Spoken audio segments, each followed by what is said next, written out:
Hello everyone, my name is Shweta Sharma from Gurudev coaching centre लालुका Ghaziabad.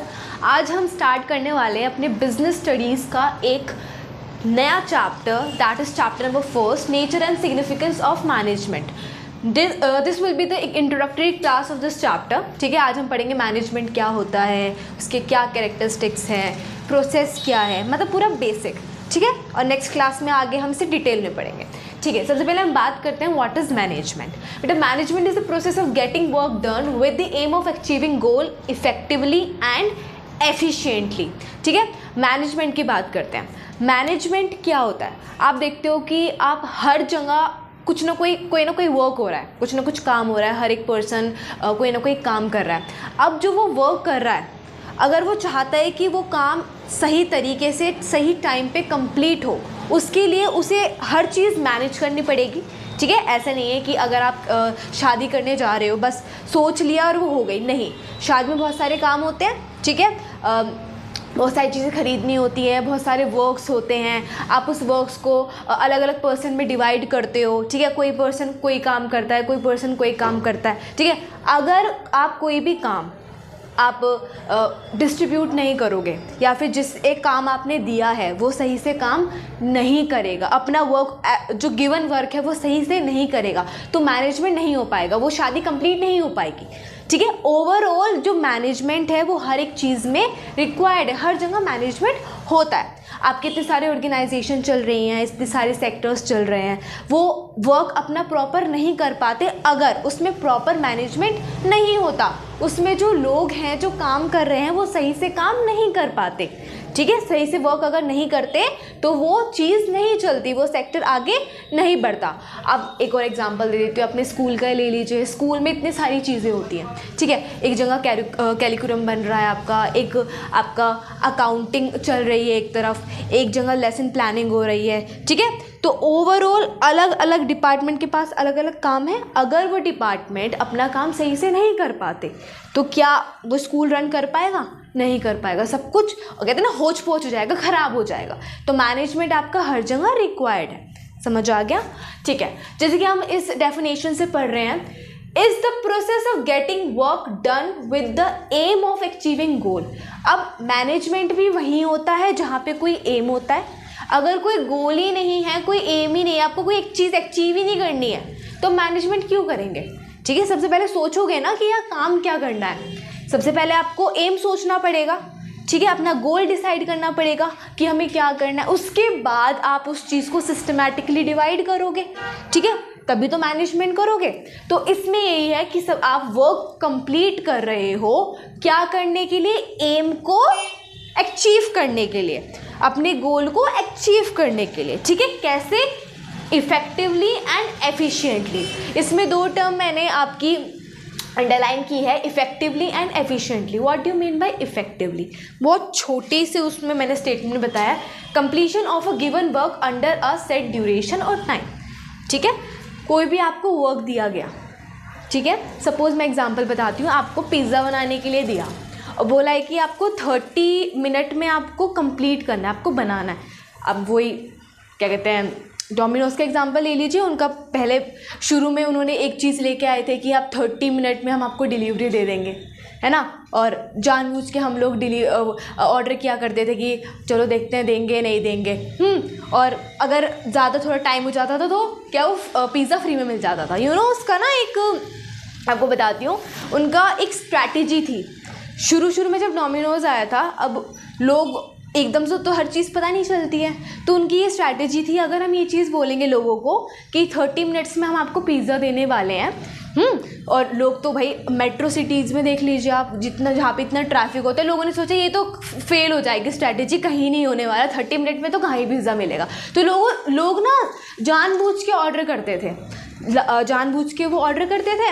अब वो pizza time पे आ गया, नहीं आया, वो फ्री में मिल जाता था। लेकिन उनका मेन एम ये पता है क्या था उन लोगों का, कंपनी वालों का, कंपनी बोल सकते हैं या फिर पिज़्ज़ा वालों का, उनका ये था कि लोगों के मुंह पे ना एक बार टेस्ट लग जाए। ठीक है, एक बार लोगों को पता चल गया कि हमारे पिज़्ज़ा का ये टेस्ट है, ठीक है, तो वो बाद में ऑर्डर करेंगे, चाहे उन्हें फ्री में मिले या फिर कैसे भी मिले। ठीक है, तो उनका मेन एम था, और ऐसा हुआ भी। लोगों को वो चीज़ सही लगी, उनका टेस्ट सही लगा, है ना, वो स्ट्रैटेजी उनकी वर्क करी। भले ही उन्हें थोड़ा लेट करके, ठीक है चलो 30 मिनट से ज़्यादा टाइम हो गया, उन्हें फ्री में देना पड़ गया, लेकिन लोगों को एक टेस्ट का आइडिया तो पता चल गया। फिर बाद में वो क्या करने लगे, वो उस चीज़ को प्रेफर करने लगे कि हाँ हम पिज़्ज़ा खाएंगे, डोमिनोज का खाएंगे, ठीक है। अब सपोज़ ये तो थोड़ा अलग चीज़ थी, अगर 30 मिनट्स में कोई चीज़ बोलिए कि हम ये करने वाले, 30 मिनट्स में अगर आपको पिज़्ज़ा बनाना है तो जितने भी रिसोर्सेज आपको, जैसे जैसे आप टॉपिंग कर रहे हो, जो जो फ्लेवर आप दे रहे हो, जो भी वेजीज आप डाल रहे हो, जो भी वट एवर इट इज़, ठीक है, अगर आप गिवन रिसोर्सेज को at a given point of time में, ड्यूरेशन ऑफ टाइम में आप उसे कंप्लीट कर रहे हो, दैट इज़ कॉल्ड इफेक्टिव। मतलब इफेक्टिवली आपको बोला जाएगा कैसे, कि आपके पास रिसोर्सेज है और आपको टाइम गिवन है, उस गिवन टाइम में आप उस रिसोर्सेज का यूज़ करके अपना वर्क कंप्लीट कर रहे हो, वर्क डन कर रहे हो, दैट मीन्स आप क्या हो बेटा, इफेक्टिव हो। समझ आ गया। Next, efficiently. एफिशिएंटली का मतलब क्या होता है, जितने रिसोर्सेज हैं उस रिसोर्सेज का ही यूज़ करके आप उस वर्क को कंप्लीट कर रहे हो, कोई ज़्यादा रिसोर्सेज नहीं आप यूज़ कर रहे हो।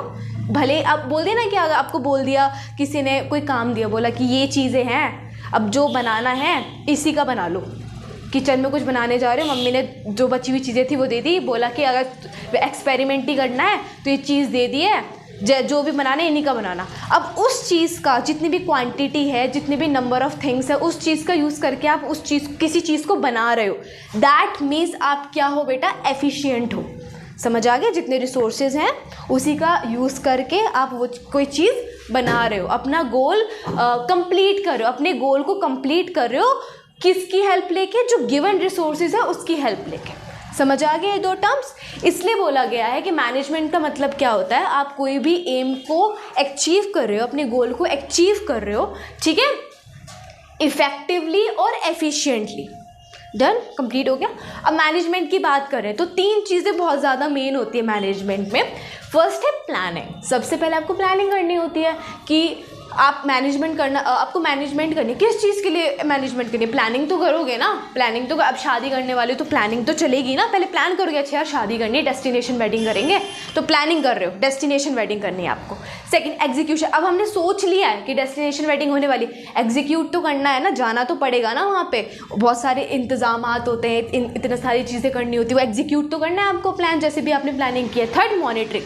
अब वो चीज़ आप करना, आपने प्लानिंग कर ली, आपने उसे एग्जीक्यूट भी कर लिया, अब उसे मॉनिटर तो करोगे, ऐसे ही कोई देखोगे तो सही ना ये चीज़ सही हो रही है नहीं हो रही है। तो आपके मैनेजमेंट में 3 चीज़ें आती हैं मेन।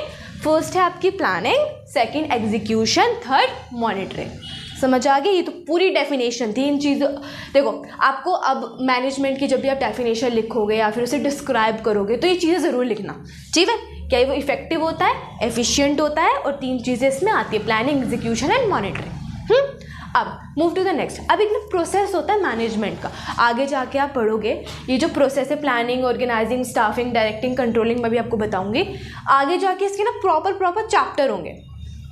आगे जाके बिजनेस स्टडीज़ में प्लानिंग का पूरा चैप्टर होगा, प्लानिंग का प्रोसेस होगा, ऑर्गेनाइजिंग का पूरा चैप्टर होगा, इसका भी पूरा प्रोसेस होगा, स्टाफिंग का पूरा प्रोसेस होगा, डायरेक्टिंग का पूरा प्रोसेस होगा, कंट्रोलिंग का पूरा प्रोसेस होगा, जो आपको अच्छे से पढ़ना है और फिर आपको आंसर करना है। पूरा चैप्टर पूरा थ्योरेटिकल है, बहुत इजी है, कुछ नहीं है इसमें। थोड़ा सा आपको बता देती हूँ प्लानिंग क्या होती है। सबसे पहले कोई भी आप चीज़ करने वाले सबसे प्लान करो, ठीक है, अपना एम सोचो, अपना गोल सोचो, क्या है, प्लान ऑफ एक्शन क्या होगा, कोई भी चीज़ काम करने वाले उसे कंप्लीट करने के लिए प्लान क्या होगा, समझ आए। प्लान।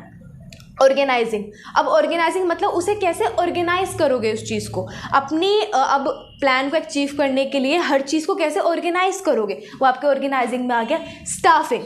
अब आपको कंप्लीट करना है अपना टास्क, आपको कंप्लीट करना है, प्लानिंग जिसके लिए कर रहे हो वो चीज़ आपको करनी है, तो उसके लिए अगर आपको स्टाफ की ज़रूरत है, आप स्टाफ हायर करो, ठीक है, देखो उनकी खुशी का ख्याल रखो, भाई आप स्टाफ ले रहे हो, जो उन्हें चाहिए उन्हें दो।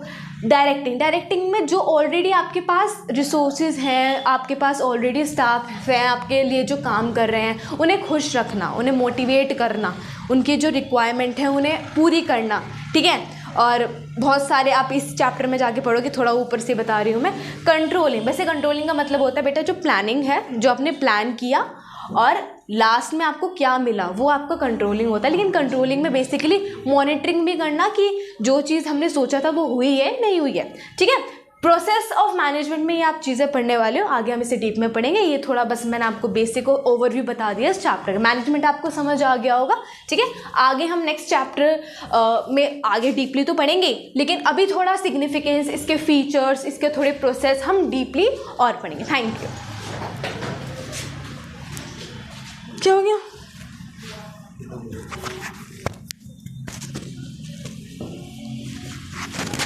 तो बेटा आपको ये वीडियो कैसी लगी जो मैम ने पढ़ाया?